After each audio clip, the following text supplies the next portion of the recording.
সম্মানিত শ্রোতা, আজকে আমার আলোচনার বিষয়বস্তু হলো গীবত বা পরচর্চা সম্পর্কে। এ সম্পর্কে পবিত্র কোরআনে সূরা হুজরাতের 12 নং আয়াতে মহান সৃষ্টিকর্তা বলেছেন, অর্থ, হে বিশ্বাসীগণ, তোমরা একে অপরের পেছনে নিন্দা করিও না।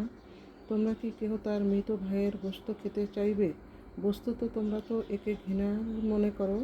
তোমরা আল্লাহকে ভয় করো। আল্লাহ তওবা গ্রহণকারী ও পরম দয়ালু। সম্মানিত শ্রোতা, পিছনে নিন্দা বা গীবত করাকে মৃত ভাইয়ের গোশতের সাথে তুলনা করা হয়েছে। মৃত ভাইয়ের গোশতের কি কি জঘন্য কথা! মৃত ভাইয়ের গোশত ভক্ষণ করা বা খাওয়া।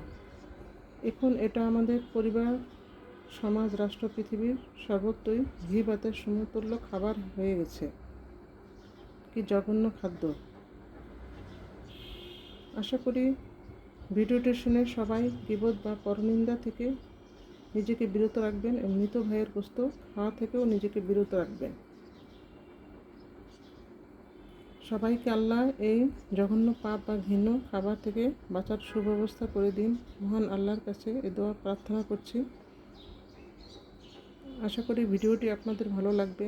ভালো লাগলে লাইক, কমেন্ট ও শেয়ার দিতে ভুলবেন না।